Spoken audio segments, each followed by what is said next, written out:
All of our friends on Facebook tonight. Come on, thank you for joining us. Those of you on YouTube that are going to be joining us later this evening, thank you so much for joining us. Giving all of our friends just a few minutes to get on, just a few. Just tag somebody, invite them, share this site with someone, and come on this evening. Let us get ready tonight.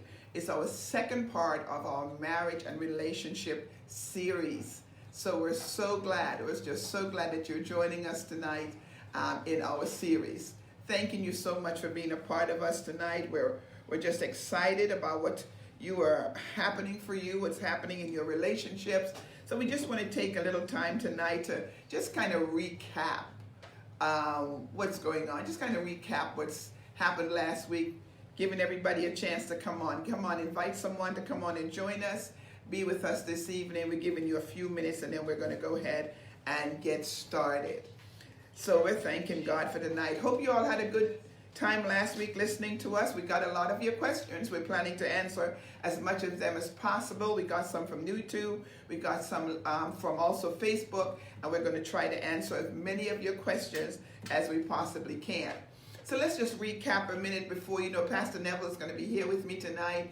But I'm going to recap some of the things that we discussed last week. And then we are going to come and bring him in, and we're going to talk some more about the things that we discussed. Okay, let's go look at this. Last week we said God created marriage. Marriage was God's idea. And in Genesis 1:28, the Lord tells us so careful that he blessed the union of man and woman, and he told them to be fruitful and to multiply. One of the things we also shared last week, marriage has its own DNA, its own fingerprint. Try not to make your marriage be someone else's marriage. Don't compare your marriage. Don't compare your relationship. When you meet someone, study that person. That's what's critical in marriage. I made that in the beginning of relationship. I did. I really did. Compare. When they say, well, somebody's husband cooked and mine didn't. And the Lord just showed me so very clearly that we can't do that. We can't really do that. We can't compare relationships. That's not what God called us to do. So it's important for us to understand we are called to study our spouse, know your spouse, study them, see what makes them tick, and pray for them more than you talk about them. If you spend time in prayer with God about your spouse, he will reveal things to you. That's important. We shared that. So remember, marriage has its own DNA, and it's important for us to walk out our own marriage. Also, marriage moves in seasons. There are seasons of marriage. When you first got married, you're in your honeymoon stage. If you're not in a blended family, then you start raising children. If you're in a second marriage, then you have the situation where you're now in a blended family and you're having to learn stepchildren. You're learning a new relationship. So marriage has so many seasons. And if you're not careful in the hard seasons of your marriage and in your relationship, you can die. You can die in a marriage. When I say die, spiritually, mentally, and emotionally die. Physically, because what's happening is the relationship is draining you. And if you're not getting anything out of it, sometimes when your marriage goes through seasons where it's being tested, if you're not careful, you'll lose yourself in that season. So and remember, marriage is not a feeling. Love is not a feeling. There's days you're going to wake up and not feel like being married, but it didn't mean you change your status at all. You're just a feeling. So you can't live on that feeling. There's times I look at my relationship and I'm like, God, this is hard. This is difficult. And then I've got to come back in there and put the work in. And then you have to remember, you chose that person. Nobody put a gun to your head. Nobody blackmailed you. You chose the person you are with. Think back to the reason why. Why did I choose that person? Why was that person so important to me? So as you're recapping some of the things we shared, remember that you chose them. And even we want to also remember in blended families, the children don't choose that spouse. You did. And so don't expect them to be lovey-dovey, jumping up and down because you're happy you met somebody. They don't care. They're saying that's your love. So marriage have all these different dynamics in it. And if you're not careful and study your own marriage, look at your own DNA, you're going to find yourself hurting because you're trying to fit your marriage into someone else's mold. I remember a few years ago, a prominent lady got married, and her and her husband, probably about 6 months after marriage, they were saying different things on how marriage works. And if you do this for your husband, you will keep him. And if you do that for your wife, they're divorced. Because you know why? Nobody has the answer to marriage. Every marriage takes that person individually to study your spouse. I know so many times as I fuss at my husband or fuss about something, you put all the husbands in a pile, I'm going back for my own. I'm going to pick mine own and take it back on home. Why? Because I think after 22 years, I know something about him, and I think he knows something about me. He knows, oh, that's not her. She's not going to put up with that. That's not him. And so one of the things Pastor said last week, and he's going to talk more about that in a few minutes, is core values. There are some things that hold us together, even when other things drive us apart. Even when we're mad about certain things, we can come back and I can pray for him because of the core values of our faith in God, our stand for family. There's some things that will pull us together. And so remember that. And also remember, your marriage is a covenant and not a contract. When you made a covenant with God, you told God this was the person. And remember, I knew God told me that was my husband. So even when I hit the hard places, I was able to go back to God and say, God, you told me now. I asked you. And so what are you going to do about this? Can nobody work on anybody like God? So you have to remember that. And most of the time, he's working on you. So remember, those are some of the things we covered last week. And I just wanted to kind of recap that for you. And remember the two main things that happen in marriages. I wanted to make sure I jot that in.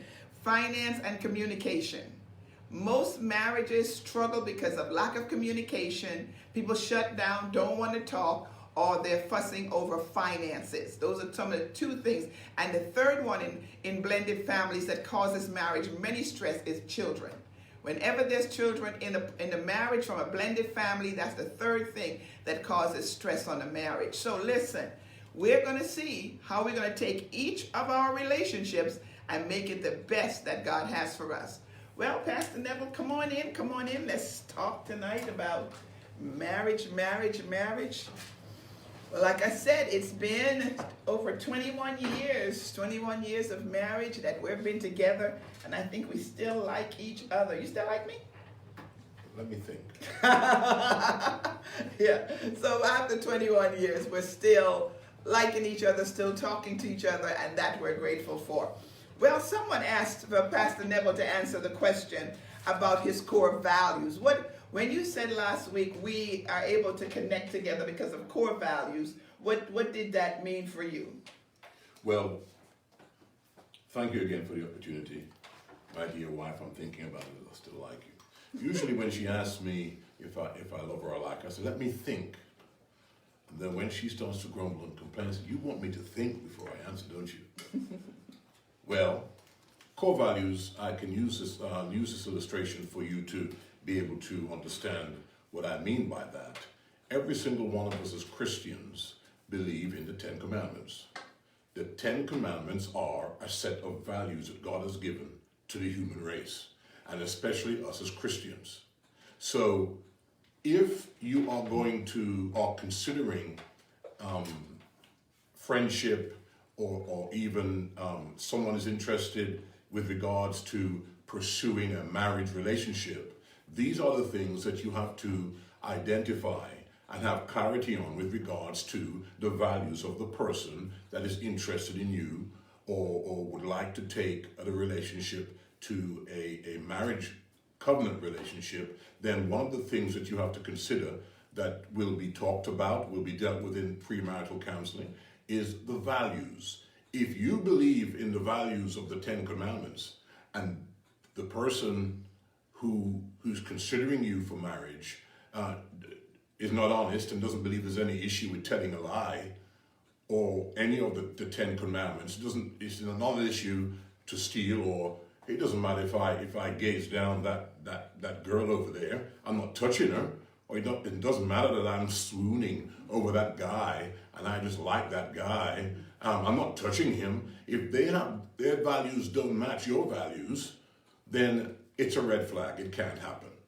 And sometimes we're marrying people who don't have our core values. So I'm just giving you that in a nutshell so you can understand that even moving into a neighborhood or going into a business relationship with someone, your values have to be similar. You have to have the same values for there to be harmony in the relationship. Well, so then let's talk about being unequally yoked then. Because if you have to have those values, what about unequally yoked? Because so many times you hear in the church, when we speak about unequally yoked, we're speaking about sinner and saint. Or a sinner should not marry a Christian should. That's what usually when you hear unequally yoked, but it's bigger than that. Because I see Christians that get married that are totally unequally yoked. Because of, so what do you think regarding that? When you hear that, what do you hear? I agree with you. Unequally yoked it does include that a child of God should not be interested in someone that's not a child of God, is not a Christian. A child of God who is walking uprightly before the Lord Jesus Christ and living a Christ-like life should not be hooking up with someone who's a backslidden Christian. Unequally yoked can be two people coming together, and one is spiritually mature and the other is spiritually immature. These are things that you dialogue, you talk about, because in a relationship there are certain steps in a relationship before a relationship gets to the place where we're talking about marriage or things like that. When you meet someone, the first thing that happens is the introduction, and usually at an introduction we usually can make up our mind whether we want to see that person again. Mm-hmm. Whether it be at a dinner, whether it be at the end of a church service or before a church service, whether it be at some recreational activity, whenever we meet people, there's always an introduction. And after the introduction, the next step is acquaintance. Some people don't even go to that. They just but let me go through the steps. I know. Then you have acquaintance. You see, and as my wife quite rightly said, we're going to see by the time we get to the end of it, you have introduction, we have the acquaintance, and that's what I have at work with the people I work with. I'm acquainted with them. And then you go from acquaintance to fellowship, where you're fellowshipping. And that means we could be on a cruise ship, and we've introduced ourselves, I've been acquainted. Now we're having some fellowship because you've been designated to my table, and you're sitting over there, and so we're fellowshipping. But there is nothing romantic or anything else like that going on emotionally. We're just having fellowship. But then when that step from fellowship goes to friendship now, that's a different kettle of fish. Because once you become friends, you are more conversant. You're able to share certain things with each other. You're comfortable in each other's company. You're comfortable with the family members, and your conversation is a little bit deeper because you're friends. Things that concern you, things that concern you at work, or things that concern you in your family, you would share it with that person and pray for that situation, because that person is your friend. And your friend, and if it's male and female, you're friends with boundaries. So it's just friends. You're just friends, and then you go from friendship to intimacy. So you have introduction, acquaintance, fellowship, friendship, then intimacy. And as my wife quite rightly said, and intimacy is not sex, right? We're not talking about going in. Intimacy is becoming closer, sharing your heart, sharing things about yourself, talking about yourself. One of the things I think so many times when people get into relationships, they go into more of a erotic relationship and miss the whole part, all these steps. And they go into the relationship, and then their heart is put out there, and they're not even sure this is the person they want. Think of how many people someone have gone to bed with that never really was supposed to be their mate. They missed all the steps, and it became something that was sexual, but they never really learned the person. Don't know, even some of them don't know their name. They've missed the whole thing of what. And so I see people today, and their heart's already out there. They've given their heart to a man, and nobody in the family even know who they're dating. So if something happened, you wouldn't even know where to find the person, because they have missed all the steps in a relationship. And I know when we met each other, we went through a course of, I met your family in England. wrote your parents a letter before we got together. When I realized we were going to get together, I wrote your parents a letter. I remember even meeting with your ex-wife to let her know I wanted her to meet me because the children were going to come to visit. I think there's a process that's so necessary in the church today. And then when you came to America, you didn't just come to my house. You had to see my sister, my pastor. You know, we had some things put in place. And we were in our 40s when we were doing that. Right. But I don't think I would change that. I don't think that would be something. I think it's so necessary for us to make sure that our families know each other. Relationships, as much as you think your family is not involved in your marriage, it is. You know, your family wants to be a part of your life. And I remember how much your parents respected the fact that I wrote them a letter. Yes. You know, and so when we were getting married, your father left a beautiful message on the phone. You know, he couldn't be here, but he wanted us to know he was blessing the marriage. And I talked about that on Sunday, the Father's blessing. How many young people are missing the Father's blessing? Their parents not there to send them off. Their father's not there to pray over them. Their spiritual pastor's not there to pray over them. And so they're going into relationships that are not lasting 6 months, a year. And when they get into the struggle, there's no one to help them. And what was something you said that I thought was critical? Accountability. Let's talk a little bit about that, because today, this generation feels that they know it all. We don't need to be accountable to anyone. But one of the questions that they asked us, how did we choose people to be accountable? How did you make that decision? Well, the principle of accountability was something that I grew up with my parents and with my father. And in ministry, I started ministry when I was a teenager. So when I was invited to speak at various churches and conferences and convocations and so on, the invitation wouldn't come to me. It would go to my father, and my father would decide if I would go to that ministry engagement. That kept on happening in my 20s until I became an elder. I was a minister at 17, 18 years of age, appointed a minister at that point, and then I was a minister until I became an elder, ordained elder at 29 years of age. And during that time, I never went to a ministerial engagement without my father's covering or his permission. Sometimes he'd say I could go, and sometimes he said I could not go. And so throughout the scripture, accountability is there. And in fact, the scripture, there are examples of where there's a lack of accountability in the lives of God's men. David is one, and Samson is another, and Solomon is another. And so when I came to America, the principle of accountability was something that I regarded very highly. I knew I needed it in my life. And I met some of the ministers and some of the counselors and advisors that were already in my wife's life.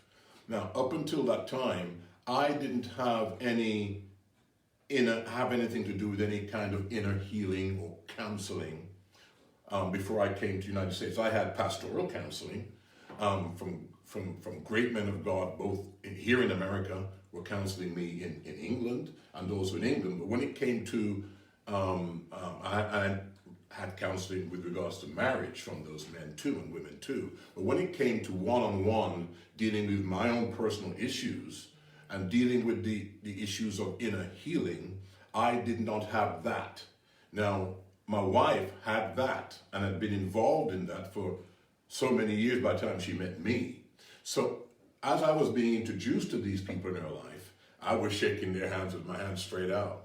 And part of me was saying, Connie wants me to get involved with this inner healing stuff. No way, not me. So I just kind of, and as I became more exposed and to them, and they began to share and talk about it, then I knew that we were getting married, and these folks were already part of my wife's life. And as I got to understand the need for inner healing, then, and my wife was there already, and she was discussing that with me, because those are the kind of things you talk about with your friend. You talk about things like that. You talk about your dreams and your visions with your friend. You talk about your fears with a friend. Are you with me? So because these folks were in my wife's life, and she was already accountable to them, because they weren't in the church, they didn't attend my wife's church. When I met my, Pastor Connie, she was an elder at Petra International Ministries. She was responsible for 800 women, and she was also a mother. She was also a businesswoman, and she was traveling like she's traveling. She was traveling and ministering. She was doing all those things you see her doing now, except she had the responsibility for 800 women at Petra. So because my wife was connected to the counselors and advisors, then from my perspective, it was wise for me, because it'd be better for me, because I would grow up, because I realized that there are challenges I had that contributed to the breakdown of my first marriage. But how did you choose them? How did you choose the people that we're accountable to? What made you choose those particular people? Well, first of all, we sat down and had a conversation about the need for us to be accountable. Both of us believed in it. My wife came to England at my invitation, and she began to talk about the layers of covering in England that she had over her. And she explained so beautifully how before the enemy can touch her, he's got to go through these layers. And those of us, the folks who were at the conference who were single, saw the need to be accountable. Because when we say we don't want anybody in our business, when you don't have no protection, you see? So she would explain it like that. We believed in it because my father believed in being in a network, being under authority, and so he passed that down. But my introduction to the folks and the ministers and some of the pastors in my wife's life, even our pastor, that we chose our pastor, I just heard his name. I just heard him preaching on the tape, and my wife picked me up from the airport. I heard him preaching. I said, "Who's that?" We've been trying to get hold of another pastor. We couldn't get hold of them. And when she picked me up from the airport, my wife picked me up from the airport, I heard this man preaching. I said, "Who's that?" She told me who it was. It was Pastor Gary. I said, "Who is he?" And she began to tell me about him. I said, "Well, I'd like to meet him." And so he became our pastor. And then he's one. Then we had a father in ministry who was critical to my wife's healing. And is he South Carolina? North Carolina. North Carolina. He and his wife, powerful, retired preacher, sober, mature people we're talking about. We have a pastor, I can call Pastor Gunn's name, because she's one of our council advisors. Then we have Dr. Pangio. These are all ministries. But then we had Elder Louina Daw and Barbara O'Donnell. These folks were the leaders in theotherapy who were part of our circle. So when we had a situation where we couldn't agree, or the toes didn't meet in the bed at night, right, for extended periods of time, whenever that was the case, my wife could say, "I'm going to call so-and-so," and I would agree, because we both agreed on who would be our circle of advisors and counselors. And like I said last week, if we did not have these people, we did not ask for their covering and their counsel in our life so that we could talk like this about it, or so that they could be our figureheads, just to brag that we have these people as our counsel. We have called on each of them at different times in the past 22 years, and we will call on them as they are needed going forward. And they have been great. They have been great because they're qualified. You don't ask a novice to do this. Your best friend is not going to be... And not somebody who's going to take sides. You don't need that. You don't need someone that's going to take sides. You need somebody who's matured enough to hear both sides and let you know you're wrong.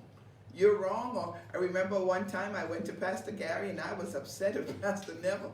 And I went to Pastor Gary and he said, "Oh, there's a spirit of resentment on you today." And I didn't want to hear that. That's not what I hear. That was the way. And once he began to tell me and speak to me, I calmed down and I listened and I said, "Okay, I got it," and moved from there. But it's so important. Some people feel like they're right, because there's a lot of people who like us to, as pastors, get up and act like, "Oh, we got it going on. We don't need anything." No, it doesn't work like that. And so we learned, I don't think we would be married today if it wasn't for our accountability partners, because we're two very strong people. And when I set my mind to something, it's like, and Neville is basically the same way. When when he sets his mind to something, that's how he is. And we had to learn to compromise, to give and to take. And I had to pray for him, and I had to say, God, listen, no, you. So I knew, and I remember his mom saying to us when she came and saw us flow together, she said, "Wow." It was to see us being able to work, because we're both very strong people. And I think when I met Neville, I wasn't thinking about getting married. I wasn't even on the, it wasn't, I was very comfortable as a housekeeper, someone taking care of my kids. I could travel. I was doing the things I wanted to do. Marriage wasn't just not on the, it just wasn't. And then, but when I met him in England, I remember saying to Pastor Connie, she said, "I never heard you talk like that, Pastor." I said, "I never seen him before." And she was done. She was done. We were in the hotel room, and she said, "Pastor, for real?" I said, "That's my husband." She said, "For real?" I said, "Connie, that's my husband." But I never said that to him, but I knew when I met him, it was him. And so Connie and I were just laughing at the whole situation. And she said, "Pastor, all the years I've traveled with you, I've never heard you speak like this." I said, "Well, I tell you what, have you ever seen anything like this in my life?" And it was over. So I know when you meet the one that the Lord has for you, you will know it. You don't have to, it's no, everybody can be spiritual. Listen, people can talk about, "Oh, I want him to know." I saw it. It was visual. I don't let people get deep on you. I wanted to know if he loved the Lord with all his heart and lean on. No.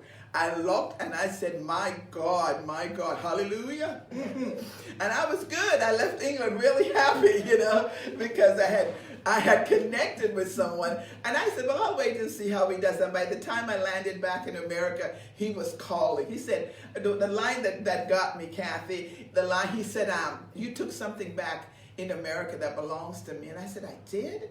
He said, "Yeah, you got my heart." I said, "Hallelujah." My God, he's preaching now. So, it was like that kind of stuff. We're really silly. But it was that kind of stuff that connected us. And I knew there was work to be done in both of us, because we were both very strong. But we laugh at each other. We can have fun with each other. We like the same foods. We like to travel. We had a lot more that we liked about each other, and a lot less that we disliked. And you're not going to meet anybody today at any age, and they cross all the T's, dot all the I's. That's why the Bible says when two comes together, it's a mystery. How do you get together and work it out so well? Something else that Pastor Neville, you said, and they wanted me to ask you about it. You talked about, would you want your daughter to be married to you? Would you talk about you? How did you put it? You basically were saying, do you like yourself enough? Do you like you enough that you will marry, say, your daughter? Would you, if a son came to you that was like you, would you see him able to marry your daughter? Do you think that you're the kind of person you'd like to see your daughter marry? Oh, yes. What kind of question? But you were saying last week, you were talking about that connection, knowing about yourself. So after knowing about yourself, and you have, there's 3 girls that we have, would you like to see one of them bring a Neville home? Do you think that you'd be too strong for the girls? Somebody like you? No, not okay. Our girls.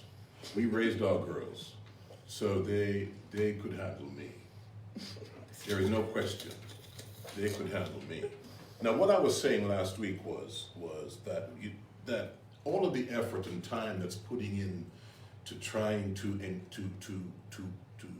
get a date, or to get a friend, or to hook somebody, all that time you're putting in to do that, you should take a look in the mirror and ask yourself the question: are you what you want? Yeah, that's what you said. Are you what you want? You see, and that's very important, that we have to evaluate ourselves and ask yourself, am I growing?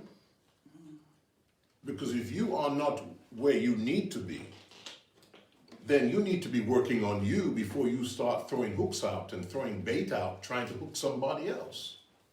You see? And we've got to be very careful, because a man, whether he's a Christian or not a Christian, you know those red lights and those blue lights on the police car, the red lights on the fire engine? But when a man sees a needy woman coming towards him, or sitting in a club, or sitting in a church, wherever that may be, if you're needy and you're easy from his perspective, it's like you've got that blue police light on your head going around like this. You're seen a mile off. And he knows if he only has to say something nice to you. You know, if I said you had a beautiful body, would you hold it against me? Oh. And the guys see a mile off. Now it works the other way too. A mature woman who knows who she is. And she is comfortable in who she is, in her own skin, and direction in her life. She doesn't need anybody to take her where she's going. All she needs is Jesus. A mature woman will see a player with the great big red thing on his head going on, walking up there thinking he's the cat's meow and the dog's bow wow, and he's just a boy. And again, I was raised by Jamaican parents, and I love to use some of their terminology. In the islands, when a man that a woman doesn't feel like is up to where her standard, she'll say, "You're a boy to me." That's how I see you, as a boy. Get out. And there are a lot of boy and girls, sadly, in the church, going around. And they're going around with this. In fact, the Apostle Paul makes reference to women, and he calls them silly. Okay? Solomon calls the men unqualified. Mm-hmm. I don't pray a long prayer for my daughter's husbands. I say, Lord, send Isabel, Sophia, Brittany's husband, qualified men. I didn't say he had to have a job. I didn't say he had to have a degree. But qualified means he has a relationship with my God. And if he does, that means the values issue. You see? Because it's my job as father to be their protector. My job is not provider now because they're grown and they're adult. But if they call on us, we're going to be there to help them. You see, but once you pass that responsibility of protector to somebody, it's got to be somebody that passes the scrutiny of the one who was protecting her up to that point. Does that make sense? Mm-hmm. So we've got to take the time, both male and female, instead of reaching out and trying to get this person, what bait can I put there to catch this person, what dress can I wear, what suit can I wear, and just because he might wear a nice suit, and he goes into it, you see him come out of a car in the parking lot that looks like it could be leased, it could be his mother's car, you don't know. But you don't look at those things. You've got to look and be able to determine and discern a person's character. And because the person who you might be attracted to, if you're attracted to that person, you are the last person qualified to determine whether that the person who you're interested in is qualified to be with you. Because when you see the person, there's something that happens to us. When we see them, it's like there's a halo and there's a glow all around them that hides all their flaws and hides all of their deficiencies. And yet, that same person walking in your mother's house, and your mother takes one look and turn her head. That person would walk into the house of one of your friends, and that your friend will see them, but not with the halo, not with the glow around them. They see immediately, and in conversation, they can see this person is not right. But because you have become, your hormones are going, both male and female, then that's why we need accountability teams and people in our life that love us, that are mature, that are sober, that we make an agreement with them when there's nobody of interest around. That means we're calm, we are cool. But we know that those people that we have put this responsibility, we've given them the responsibility to be our accountability partners. We know that they are sober, they are mature, and they are determined that our destiny is not diverted. They're concerned that our heart is not broken. So they will protect us from ourselves. Amen. So there's a couple of things here under that same heading. That if you're lonely dating, you'll be lonely married. If you're lonely courting or single, you will be lonely married.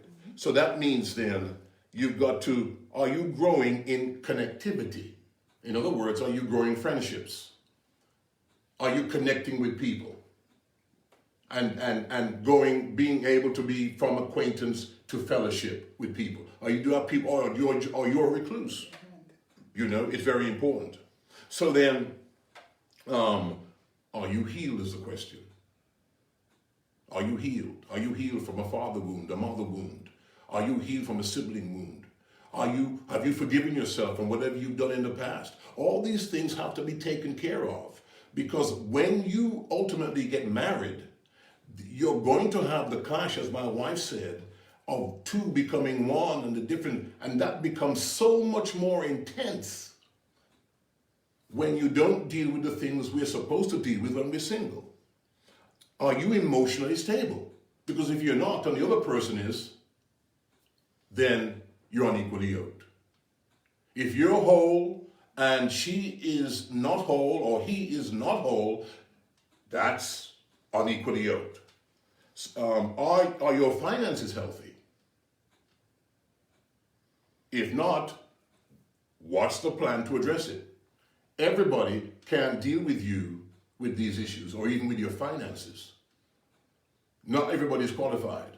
We used Larry Burkett when we started, and then we moved on to Dave Ramsey, and we have folks in the church now that we use, but everybody's not qualified to deal with your finances, because sometimes they talk about your stuff, okay?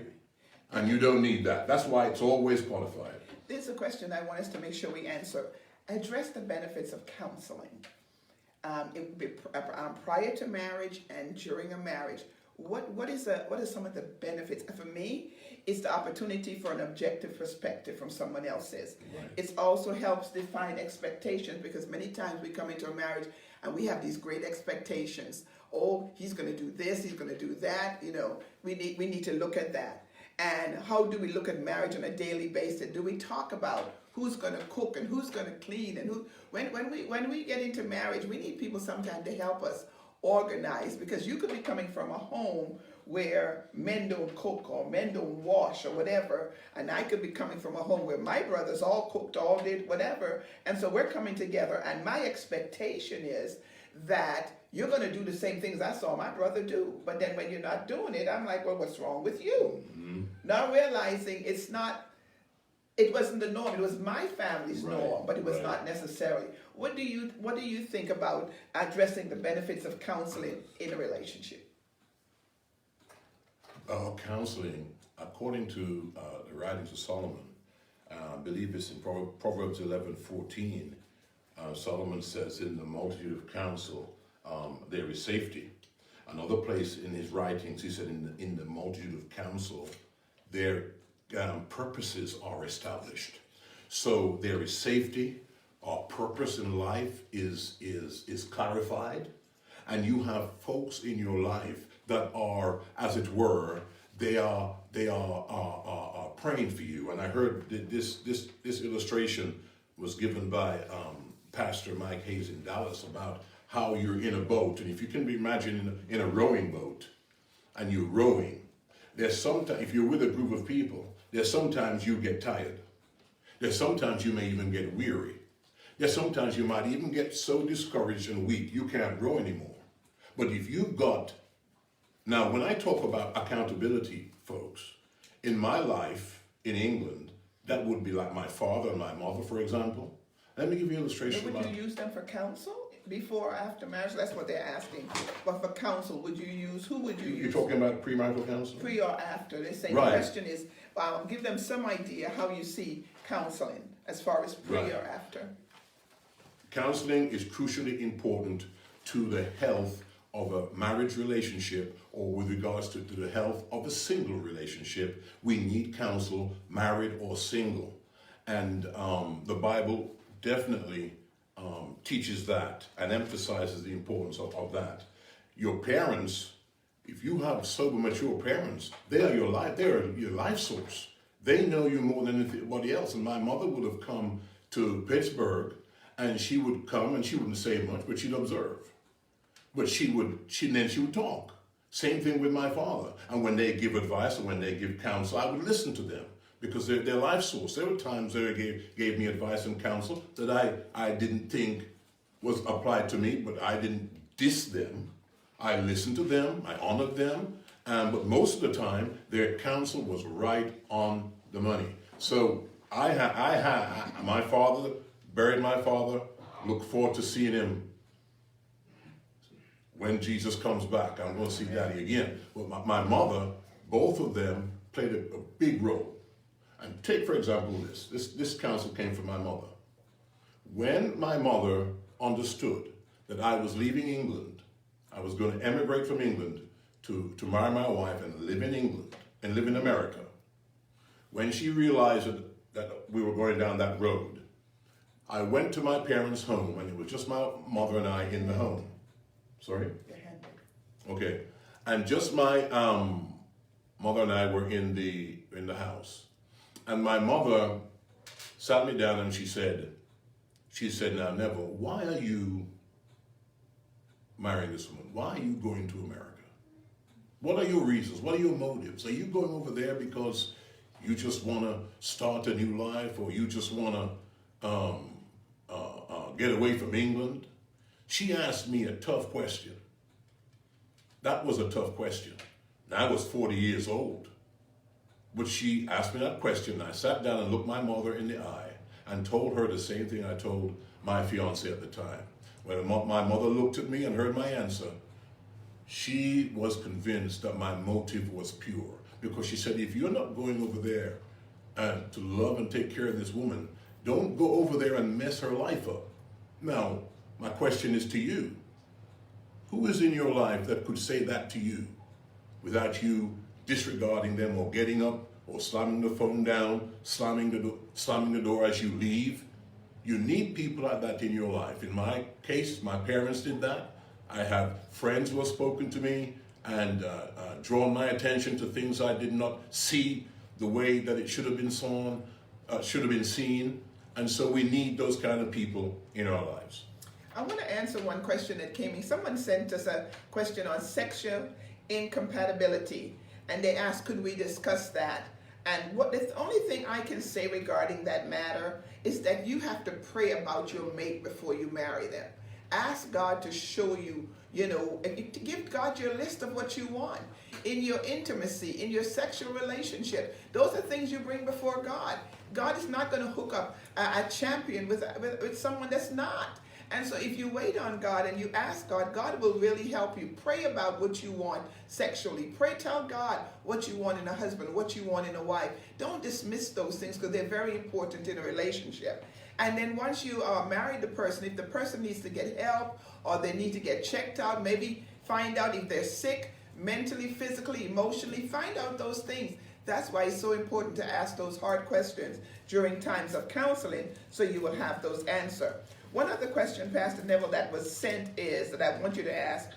After divorce, what did you learn prior to coming into this marriage? Anything special did you learn from the first marriage that you say, you know what, I would not bring this into another relationship? Or I know for me, coming out of first marriage and coming into my second marriage, my thing was I didn't want ever to be divorced again. I did not want to go through that again.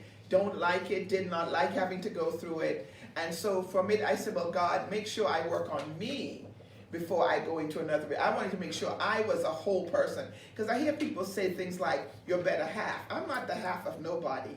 Because if I'm the half, if you walk away, I can't exist. And Colossians say that I am complete in him. Right. So I really believe men and women ought to be complete in God, know who they are before they get into a relationship. So did you learn anything after your divorce that you say, you know what, I won't do this again, or I won't bring this into another marriage? Is there any lessons that you learned? That was one of the questions that was asked. There were two lessons that I learned about me with regards to the divorce. Number one, the first one was pride, my pride. And my pride contributed to my blindness to my healing with regards to my need for healing. Those were the two things. So, I was concerned with regards to our circumstances in the marriage. I would say I was proud. And as a result of being proud, my blindness to my blind side and my need for healing was the biggest thing. Because when I came to America, when we decided to get married, I had a list of 3 things that I needed to do before I get married. There are 3 things that need to be done, and it still hasn't stopped. Number 1 is healing, number 2 is healing, and number 3 is healing. Because at that point, 22 years ago, I did not have the understanding I have now of emotional intelligence. Because my emotional intelligence was not as high as I thought it was, okay? And so when you talk about expectations, part of emotional intelligence, the teaching of emotional intelligence, part of it is being able to evaluate yourself, you see, and be able to manage your emotions and be able to manage your expectations. Because all of us have been disappointed. All of us knows what disappointed is. And disappointment is not based upon what you find. Disappointment is based upon what you expected to find. You see, what you expected, and because our expectations were unrealistic, part of our emotional intelligence is to be able to identify what the ideal is, and then what our expectation is, and be able to set our expectations accordingly. Now, what helps us to do this? What did Paul say to Titus? Paul said the older should teach the younger. In other words, when I am a young person, a young man talking about what I'm going to do and what I expect to happen, the older father, my father, an older or more mature brother would put his hand on my shoulder and say, hold on a minute, son. Wait. It doesn't work like that. You see? And as my wife shared, I think it was last week, she shared about dealing with a marital situation. It's a very young marriage, only months, maybe weeks it was going on, and there was a disagreement. And when she got down there, the wife was getting ready to do an Elvis and leave the building. She, with her bag and everything, her relative was outside waiting to take her. And as soon as we got there, my wife said to the relative, go home. She was sitting in the car. And then we went in the house and we proceeded to counsel and advise. And those folks are happily married today. Why? Because they had people in their lives who were able to give them God. We see emotional intelligence is crucial. I don't think people think the first year of marriage is one of the hardest years of marriage, because you're still adjusting to the person. You have to know and dress in front of this person. You have all of this is taking place in your mind, and you're thinking, what do they think? How do they? You're going through all of these emotions, and I think so many times people come with this that everything is going to be wonderful and he's just going to swoon. No, it's really a scary thing, because here you are now, you're going through all of this, especially for us. Some people have been dating for years and they got to know each other. We didn't. We met a year. We met in around March 12th. April, my husband came to the U.S. for us to start courting. In May, we were engaged. 2.5 months later, we were engaged, and we were married in September, all in 1 year. And so we didn't have the opportunity of long dating and courting and all. We didn't have that. And so we had to learn a lot about each other. Not because we didn't want that. Because right. We were looking at a 12-month window. But our and number one, the Lord spoke to me about my reasons for the year. And he shared with me the reasons you're saying that you're using are not my reasons. You're doing it to save money. And your way is going to make you spend a whole heap of money, much more money, the way you're cutting it. And then when I called my fiance to let her know, she said, it's a funny thing, a prophet in the house at that time had spoken to her without me. I didn't know that till she told me. And then the bishop and pastor came behind all of that. So in the mouth of 2 or 3 witnesses, every word is established. If we were just going along with our own counsel, then we would have waited a year and spent thousands of dollars. And the Lord said, no, everybody is different. You're going to have to do it this way. And he dealt with me, because my wife is the one, the Lord, the Lord, the Lord. So when you hear me say the Lord, she probably knew about it a year before. When you hear me say that, But my thing is, I don't know how people can date for a year and don't sin. I'm telling the truth. There is just no way that you're going to be hanging out for a year. We're hanging out, we're going out, we're doing things, and we just go home. We just don't touch. It's like, how do people have 2 and 3 years of engaged? I don't know. Y'all have to tell me. Somebody else might have to send that note in, because I know personally. Let me share with you how we did it when I was growing up in the church. In the church, we would be friends, and the families would know we were friends. Okay, there was no official announcement, so we would be friends, and the families knew we'd be friends. We would just be friends. But as soon as the time came that it was agreed that she was marriage material, we would share with the pastors, and the parents would be in agreement, and we would start a courtship that would be within like 6 to 9 months. Yeah, I know that, honey. I know that, but I'm talking about the flesh, wanting to touch. That sounds really good. But I know me. No. I know Connie. Let me help you all this morning. Those of you on there that know what I'm talking about. That sounds good. And we know that can work. But when you have not dated for a long time, or you've been waiting for a while to be married, and you have muscles in the car next to you, and you're sitting in the restaurant, and what do you think? Help me out there. I can help you. No, you're not allowed. You're not allowed. No, this is a girl story. This is a girl story. Right, but we can't say. Now, what you're saying is true. No, I know. That's we can wait. We had to wait. Right. That was not it. But I'm just saying, 2 years. Don't you see people wait for 2 and 3 years? I'm just saying that's a long time to see somebody on a regular basis. But there are folks today who some are Christians, some are belong to the Jewish religion. Some belong to other different, but the dating or the courting process is not over this long year situation, but they have boundaries, you see, and that's where, like you said, when you love God, it's easy to keep boundaries, because His plans and His desires for you are good, and His will for you is perfect. You see, but the desire of it does sound good, but you see, it sounds even better when the Lord can look on us and say, "Thou good and faithful servant, you've been faithful." Because if we stumble there, you see, then I just know long-term courting and dating is not for me. I agree. That's why I said I have my own DNA.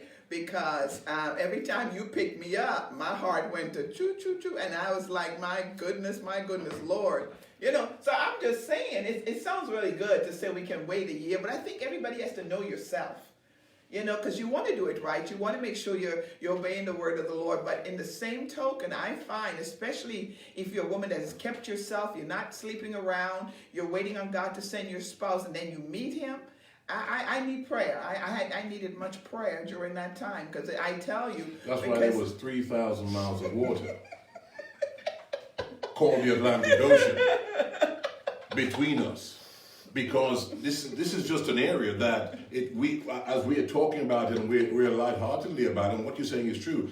These years of there's no way. There's no way. There's no way. That's why from the beginning there is a strategy. I see you as marriage material. Right. You see me as marriage material. I am going to deal with your daddy. Because once I get your daddy, if I can't deal with your daddy, I can't handle you. Because you've got his DNA and he's been in your life. So I've got to deal with your daddy, your protector. Because I want him to see in me that I can protect you, and the number one person I am going to protect you from is me. So if you were going great You were living single. You were doing, you were doing the work of the ministry. You were succeeding in your education, and you were being responsible with regards to your career and everything like that. And then the man that you see as a future husband is wanting to shortcut you and lead you down a path that would cause you to lose your relationship with God, or break your relationship with God, because he wants to check out or to satisfy his own flesh. Yeah. And then that happens, then that's a wound, that's a heartbreaking wound that takes place. Yeah. That affects your relationship with God. I don't think long-term relationships are good for Christians. I just don't. And dating 2 and 3 years, in and out of each other's apartments, in and out of each other's home, I don't think that's safe. I don't think it's really healthy, because you're somewhere along the line, you're going to start slipping up, you're going to start messing up, and then there comes the shame, here comes the guilt and all of that. So those are the things that we have to really be mindful of. Also, one more thing we want to touch base on before we close out tonight. Someone asked about speaking to the myth of marriage. They asked us, do you feel if we never get married that we're incomplete? Absolutely not. Marriage does not make you complete. Colossians says it like this: I am complete in him, in the Lord Jesus Christ. Marriage is a choice. You have to know if you want to be married. No one should force you into a marriage. Everyone was not made. When you study the Bible, there were people in the Bible that were never married, men and women. And so you don't have to feel like if I choose not to get married, something is wrong with me. Or if you choose to wait for a while before you get married because you want to pay off school loans, you want to have your own home, you want certain things before you get married. When I got married, and I'm glad I did, when I got married, I had my own home, I had my own cars, I had finances, because I didn't even realize I was going to marry someone from out of the country. And in doing that, I had to have property and everything when we went to the immigration. Something that I didn't even really think that I needed to do. But because of my husband being from England, there's things that I had to have in place in America before he could even come to America. So those are all the things that you need to do. Marriage doesn't complete you. You choose to be married. You can choose to be single. Or if you've been married before and you say, you know what, it was a good marriage or it was not so good a marriage, but I'm going to spend the rest of my life traveling and enjoying life and doing things. Don't feel like you've got to be under the gun to be in a relationship. Learn to enjoy you. You know, even married now, there's times I go out and grab something to eat by myself. You know, if my husband is out and about doing something, I go with some of my girls to breakfast, or I do something. You have to be complete in yourself. I'm very happy with me. I am happy being married, but I'm happy with me. And that's the thing that is so critical, is that you have to be happy with yourself. And I feel with the men. Well, Pastor Neville, what about you? How do you feel regarding men? We're going to get ready to wrap it up. But do you think that men should feel the same way, complete in themselves, before they go into a relationship? No question about it. God didn't make half of a person. He made us as whole beings. And that's why it's important that we understand this, because that mindset or that way of thinking of you that I'm not whole until I get married, or I'm not complete until I get married, means that I am deformed. It means that God made me deficient, and God did not. God did not do that. God made me, and then I have to make decisions pertaining to my destiny and my wholeness as a man. My wholeness as a man is important for the success of any relationship, whether it be relationships with brothers and sisters, relationships with sons and daughters, and relationships in a marriage. Well, as you see, our time is up. We have to go. I hope we said something tonight that was a blessing to you. I hope it was fun for you. We enjoyed talking to you. Next week, we're going to talk about something that's so critical: online dating. What about meeting someone online? What are the boundaries? What are some of the things? Our couple next week is going to talk about their own personal life, how they met each other online, how they built a successful relationship after meeting online. We want to talk to you about that. And also, we're giving away two dinners to Eddie V's. So if you want to be in that raffle, you've got to put your name and your phone number on Messenger. Go to Messenger and you can send it to us, or you can go to Pastor C. Brooks at yahoo.com. Pastor C. Brooks at yahoo.com. Give us your name and number. That's all we need. We're going to put it in a basket. The last Tuesday of this month, we're going to give away 2 dinners to Eddie V's. And so we want to make sure that you're a part of that. We want to bless you for Valentine's. We want to make sure you have a fun time. But next week, you don't want to miss this couple. Kathy and Reggie Matthews are going to be with us next week, and they're going to talk to you about what it's like to meet someone online and build a great marriage. Thank you so much for joining us tonight. Thank you for being with Let's Talk.